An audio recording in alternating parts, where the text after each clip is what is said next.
All right, folks, to our next story.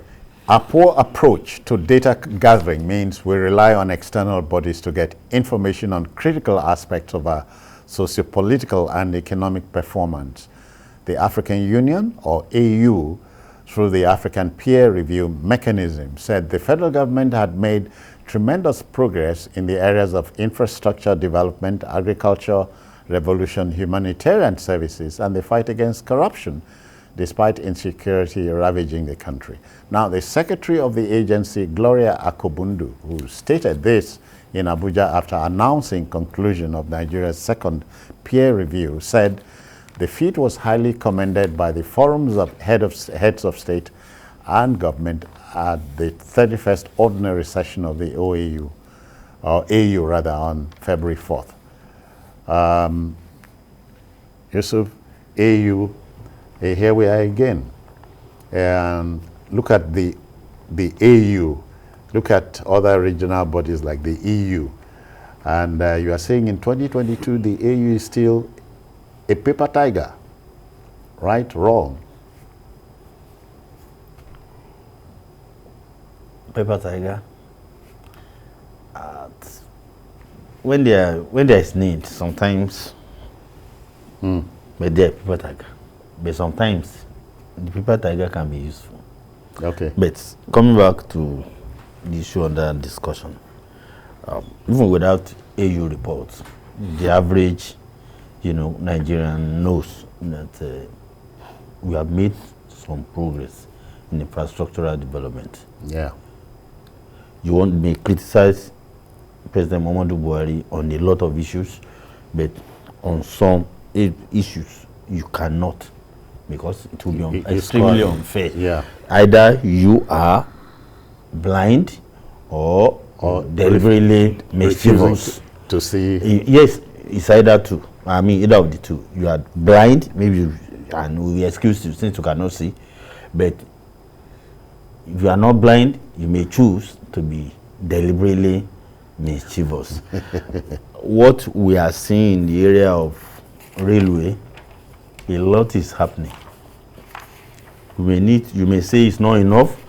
You may say we need to keep it up. I will agree with you. But let me tell you, a lot is happening. If you have been doing like this in the last 40, 50 years, we will certainly not be where we are today. Yeah. Now, in terms of road construction, Fashola is doing a good job in this government. Fashola is doing a good job in this. If you travel around, I'm not saying all our roads are good now, that's not my point.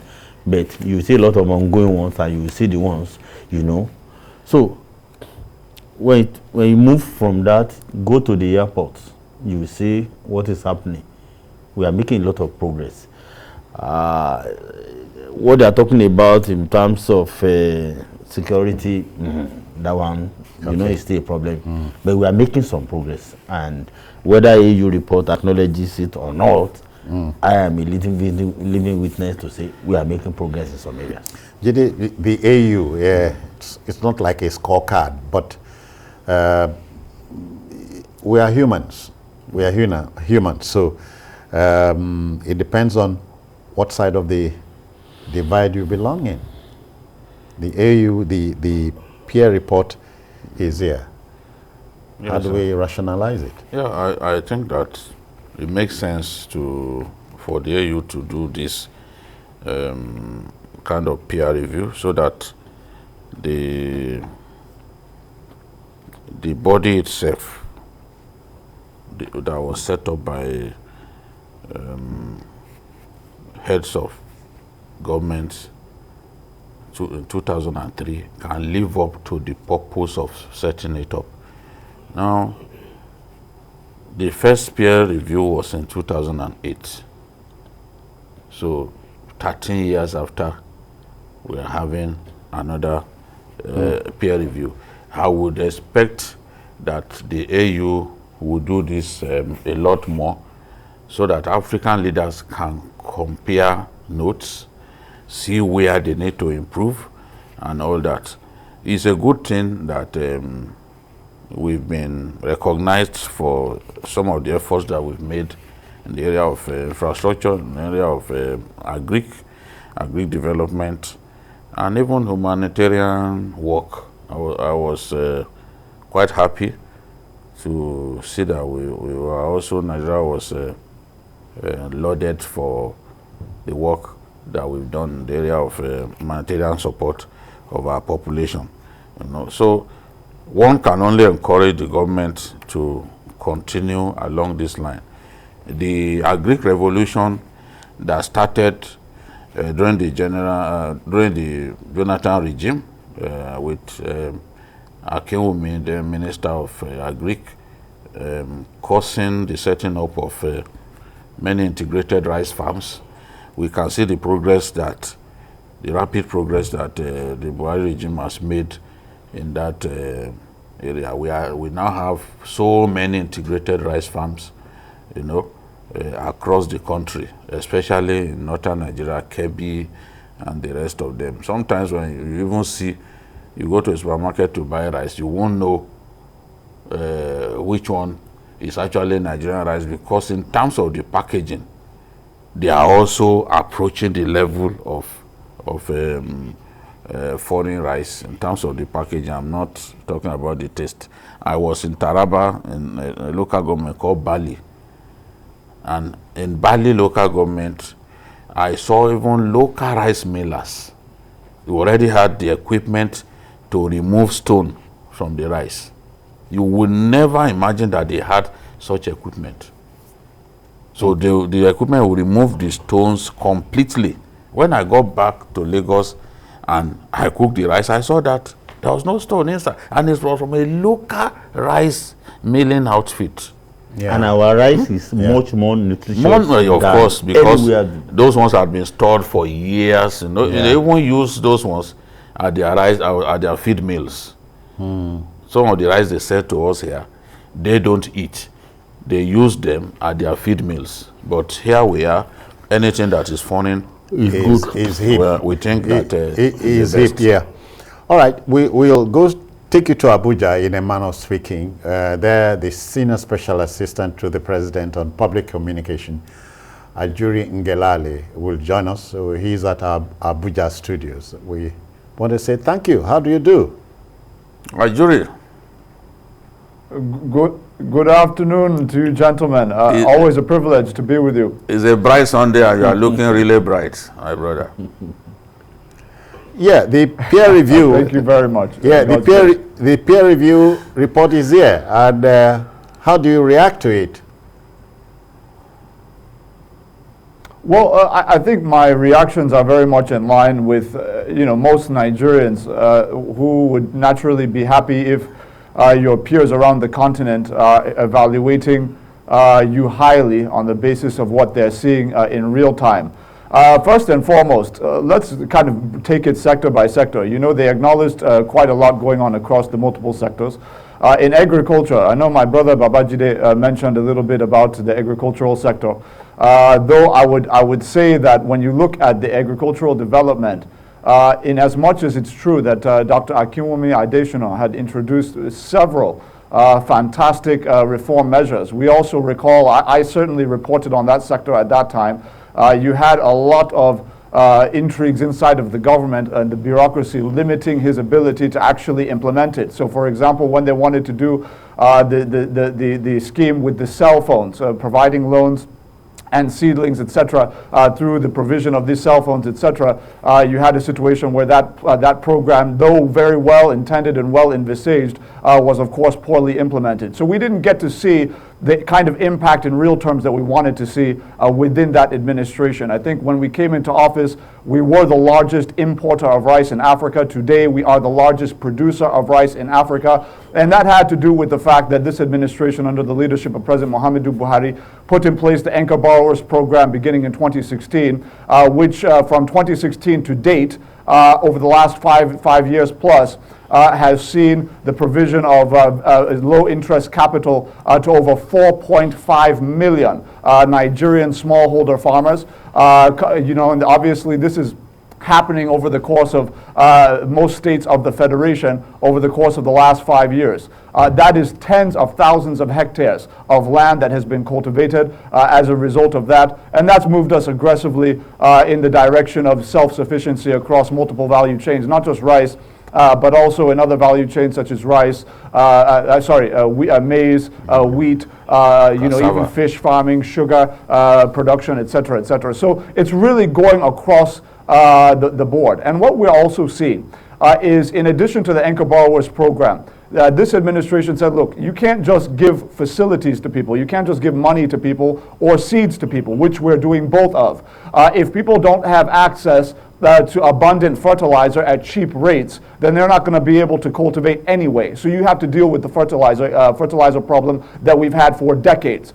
You would recall that before this administration, fertilizer provision in the country was essentially an intra-government racket, where only a few people had access to large volumes of fertilizer in the country, and many of them would smuggle it abroad, making huge profits by receiving government subsidies.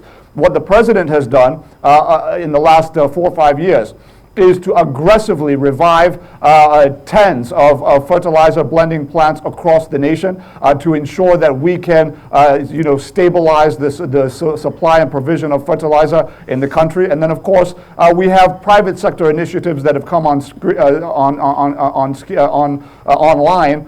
Several companies coming in now to build fertilizer production plants with the incentives that have been provided by President Muhammadu Buhari's administration. Tax exemptions, foreign exchange remittance exemptions, allowing them to bring certain locally inaccessible products, spare parts for their factories into the country, exempt from certain tariffs, etc. These are the things that have led us to the point that we are now at. And that's just agriculture.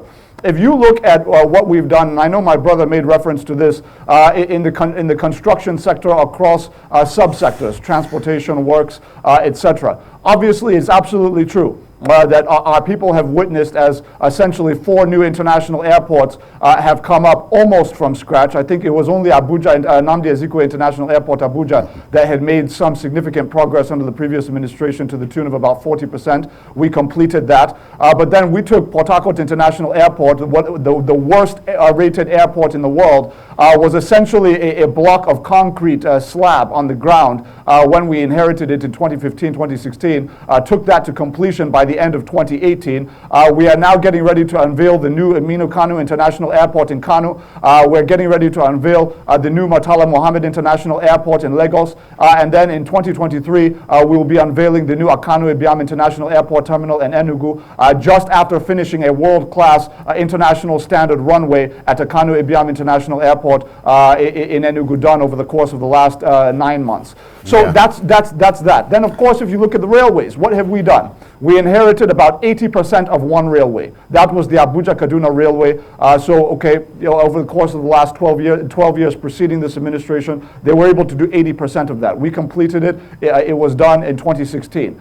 We then embarked on the new Lagos-Ibadan high-speed rail line, a similar length, but with many more stations and more complexity, because we're now moving it into Apapa Port and into Tin Can Port as well. That has now, we started 2017. As of 2020, our people were already experiencing free rides on that rail line. I was just there last week, and of course it's being well patronized by Nigerians from across the country.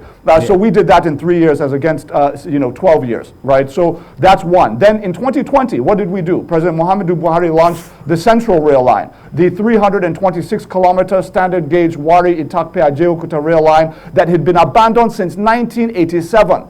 1987, how many years? Almost 33 years at that point, had been abandoned by successive civilian and military administrations, something that would have been of good use to our people. President Muhammadu Buhari in 2020, after investing massively in it, finished it.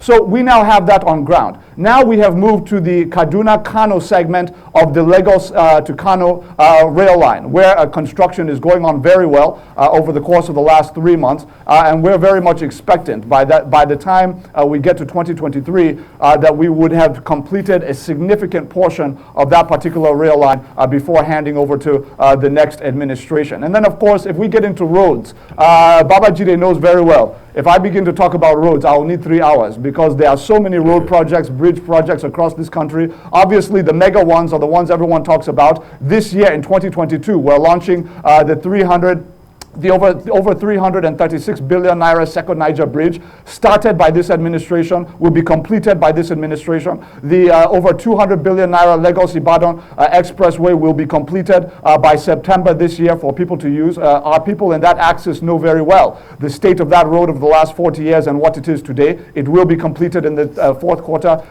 end of third quarter of this year. And then, of course, the Abuja-Kaduna-Kano expressway is another major one. The 200 billion naira Boni-Bodo Road is another major one in River State, linking NLNG on Bonny Island to the mainland of the country for the first time in history. And then in the middle belt, you have the nearly 100 billion naira Local Oweto Bridge, which is going to link Benue and Nasarawa, but by extension is going to link the southeast. It's going to link Igbo land with the north central, the northeast, and the northwest. Cutting about 5 hours off of journey time from the southeast to Abuja, for example, just with the provision of that one bridge.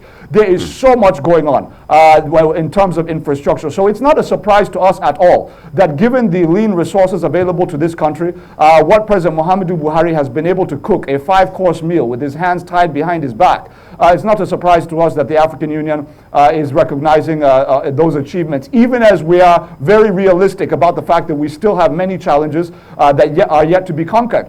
Insecurity is one of them. Yes, are we making progress? Absolutely. People don't really talk about the fact that in 2021, 2 of the major threats to this country, to the federation, were removed from the battlefield. You had Abubakar Shekau, who has been mocking successive presidents, maiming and killing innocent civilians across the north, and all of that. We have now taken him off the battlefield. Bombings in Abuja and all of that. He's now gone. Abu Musab al-Barnawi, the former leader of ISWAP, right? Of course, he has now been taken off of the field as of 2021. These were the 2 major leaders in terms of the insurgent groups threatening our country, now off of the field all in 1 year under the leadership of the commander-in-chief. Yeah. So if we're talking about progress, I think people would have to be realistic about the fact that, yes, we made progress. But does that mean that we have time to be clapping for ourselves and dancing? Absolutely not. We still have a lot of work to do, but we are getting the job done. Yeah. You talked about the second Niger bridge in passing. Can you give us a definitive date when, or a definitive month, when you are sure that that bridge will be delivered? Yeah. No, I can't hear anything.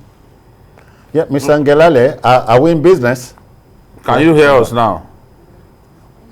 Mr. Ngelale, are we in business? I can't hear anything, though. Can you hear me? We are talking about the second Niger bridge. Yes. Now, can you give us a definitive month when you are sure that bridge will be delivered? Yeah. Yeah, thank you very much, my brother. So there are a few things on the second Niger bridge that our audience should know about. First of all, it's important to note that by March, we are going to have completed all of the road laying work on top of the pillars, meaning that you will literally be able to walk or drive across the entire section of the second Niger bridge, the actual bridge itself, by March. That is, of course, next month. We would have completed that. So by April 1, Nigerians can expect that the entire bridge would have been covered with the roadway on top. So that's number one. The second thing is you have to understand that the second Niger Bridge project is not merely just a bridge. Obviously, you have 2 3-lane roadways, right? Going in one direction, the other 3-lane roadway going in the other direction. An expansion on the original second Niger Bridge, which was 2 lanes each way, that caused a lot of choke. But because this administration had so well envisaged this particular project and really tried to future-proof it in the sense of being aware of the possibilities of tomorrow ahead of time, what we did was expanded it to 3 lanes on each side, so you have 6 lanes total. But then, noticing the choke on the first Niger Bridge, we said we're not going to have a situation where you have a 6-lane of bridge, but then when you get to the actual end of the bridge, you're now dealing with a bottleneck. So what we've done is to build 2 6-lane expressways on both sides of the bridge. So that's all part of the bridge project. You have 10.6 kilometers of 6-lane expressway on both sides of the bridge that are nearly completed, just as it's been built. It's been built simultaneously with the bridge itself. So that's number one. You have the 6-lane, 10-kilometer expressways on both sides of the bridge. Then you have the bridge being done in March. Then, secondly, you have what we call the Owerri interchange, right, where you're now going to be able to, facilitate the traffic flows coming from diverse parts of the southeast on that interchange. Obviously, a new tolling plaza as well. Now, to your question about when specifically we can expect this all to be completed, we have told our people that it will be completed this year, and what we have said is that by October we should be flagging this off of opening for full utilization by the Nigerian people, with every aspect of it fully completed, October 2022, and it could come even before then. Yeah, thank you, Mr. Gelale. But quickly, let's talk about something that appears to be a little fly in the ointment: the fight on corruption. Did you get that? Yes, you've asked me about the issue of corruption. Yeah. Yes, so I think there are a few things to unpack on the issue of corruption. I think the first thing I would say is, are we where we want to be? Have we solved conclusively the problem of corruption in the country, not just in the public sector, by the way, because usually we talk about it in the context of the public sector, but a lot of the corruption that has killed the country has actually come from the private sector, where we've been robbed of tens of billions of dollars in royalties and revenues due to the federal government of Nigeria that was taken away by international oil companies and many other companies that operate in the country. So corruption is a pervasive problem at the society level, at the government level, private sector level. Even our NGOs, ironically, are sometimes used for money laundering. We are not where we want to be. Now, if we say, have we made progress? I think anybody who is operating on the basis of empirical data would have to conclude that based on where we were in 2015, where when you walked physically into a federal ministry or department or agency, you could almost feel the naira, dollars, euros leaking out of those institutions. We've now come to a place where there's some level of fiscal sanity. Where, and I want to be very empirical about this, between 2009 and 2019, that's a 10-year period, the EFCC collected in naira, this is not including pounds, dollars, landed assets and properties, just naira alone. Between 2009 and 2019, the EFCC collected about 1.28 trillion naira, 1.28 trillion naira in a 10-year period, 2009 to 2019. From 2009 to 2015, that is the first 6 years of that period, the EFCC collected less than 300 billion naira. From 2015 to 2019, the EFCC was able to recover 939 billion out of 1.2 trillion naira. Obviously, that is a near quadrupling of what the previous administration had done in 6 years, as against what President Muhammadu Buhari's administration had done in 4 years. So we have made a lot of progress. I think Nigerians had seen several defense chiefs, many people from our armed forces, former ministers, former governors, even those who are APC members, currently in prison under this administration, having been convicted and sent to prison under this administration, sitting APC senators, for example. So a lot has gone on. What we are now saying is that the work is not yet finished. We have more work to do, but certainly compared to the previous 16 years in the corruption war, I think Nigerians would be fair to us in acknowledging that there's progress, even if there's some level of dissatisfaction that we have not yet reached the point that we all want to get to. All right, we wish you Godspeed, and let me confess, I'm enamored of your commentary. Tells me you know your job. Thank you very kindly for joining us. Thank you very much. God bless you. That's it. We just had the Senior Special Assistant to Mr. President on Public Communication, Ajuri Ngelale. All right then.